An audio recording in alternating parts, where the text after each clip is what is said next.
कैसे लोगों के साथ उठ रहा है, कैसे लोगों के साथ बैठ रहा है। और एक बात और बताएं, भले ही कोई व्यक्ति गलत हो या ना हो, अगर किसी गलत शिष्टाचार वाले व्यक्ति के साथ बैठा हुआ भी दिख गया, आप मान के चलिए कहीं लोग ताश खेल रहे हैं और वहां जाकर के कोई बैठ गया, सज्जन आदमी भी बैठ गया, और कोई निकलते हुए उस व्यक्ति का परिचय तो उसे देख ले, तो वो क्या समझेगा कि यहाँ बैठा है, इसका मतलब जरूर ताश खेलता हुआ। सोचते हैं ना लोग, ये संग का ही तो प्रभाव है। अरे हम तो महाराज लोग नहीं खाते, लेकिन पुड़िया खाने वाले कोई भैया के साथ बैठ के 1 मिनट बाद भी करने लग गए, और कोई निकलता हुआ उसने देख लिया उस टाइम का, उनका तो निकालना हुआ जेब में से और नजर पड़ गई, अरे नहीं पंडित जी के भी चले पुड़िया। यही समझते हैं ना लोग। महाराज संग का इतना बड़ा प्रभाव है, पारस परस कुदात सुहाई। अगर वास्तविक संग मिल जाए, अच्छा सात्विक संग मिल जाए, तो जो लोहा होता है ना, लोहा किसी काम का नहीं होता, लेकिन पारस पत्थर का जब स्पर्श लोहे को मिल जाए तो महाराज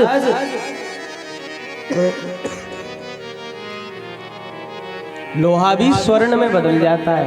अब बताओ लोहे की क्या कीमत होती है, लेकिन पारस जो पत्थर है उसका स्पर्श पा करके, अर्थात अच्छा संग पा करके लोहा भी सोने में बदल जाता है। ज्ञान घटे नर मूढ़ की संगत, ध्यान घटे चित इत भर माई, देह घटे पर नारी की संगत, बुद्धि घटे बहु भोजन खा। महाराज यदि मूढ़ व्यक्ति की संगत करोगे तो ज्ञान घटेगा ही, अगर अज्ञानी व्यक्ति की संग करोगे तो निश्चित रूप से आप में ज्ञान बढ़ नहीं सकता। कभी होता है ऐसा, कुछ लोग कहते हैं ना कि महाराज उनके साथ मत रहना, कोई पता नहीं है, वो तो ऐसे ही है, लेकिन आप उनके साथ कब बिगड़ जाओ पता भी नहीं लगेगा। और ये वास्तविक बात है। 1 महीना कोई ऐसा व्यक्ति ढूंढ लो जिसे बात बात पे गाली देने की आदत हो, और 1 महीना तक कुछ नहीं, प्रतिदिन 1 घंटा उसके साथ बैठो, ये प्रमाणिक बात है। 1 महीने बाद आपकी आदत उस जैसी हो ही जाएगी महाराज। आप बात के लार गाली दो ना दो, लेकिन निश्चित रूप से आके आपके मुंह से गाली निकलेगी, क्योंकि संग का प्रभाव है, इसमें आपका भी कोई दोष नहीं है। ध्यान घटे चित इत भर माई। महाराज यदि इधर उधर मन को भटकाएंगे तो ध्यान भी घटेगा। देह घटे पर नारी की संगत, बुद्धि घटे बहु भोजन खाई।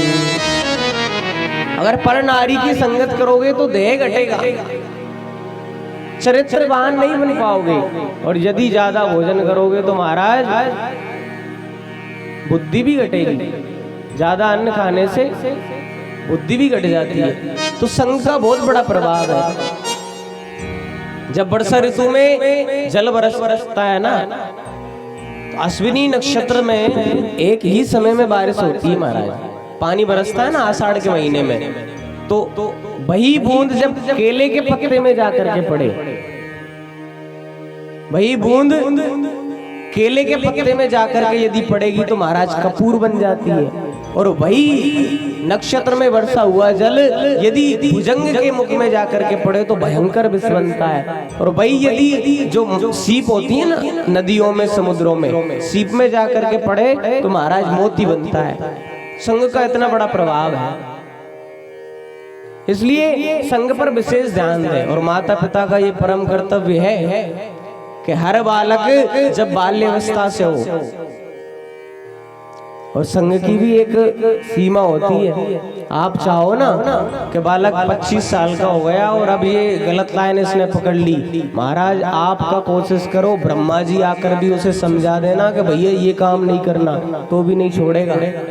आप बताओ कोई जिसने 20-25 साल के बाद किसी को सुधार दिया हो। ये कब होता है? जब प्रारंभ में, जैसे पौधा छोटा होता है ना, छोटे से पौधे को हम जिधर मोड़ना चाहें, जब बेल छोटी होती है तो उस बेल को चाहो तो इधर मोड़ दो या इधर मोड़ दो। उसी प्रकार से मानव के देह का है महाराज, मानव का चरित्र है। उस चरित्र को चाहो तो अच्छे में मोड़ दो, वो चाहो तो उल्टा मोड़ दो, लेकिन प्रारंभ में ही उसके चरित्र का निर्माण होता है। हर माता पिता संगत का विशेष ध्यान रखें।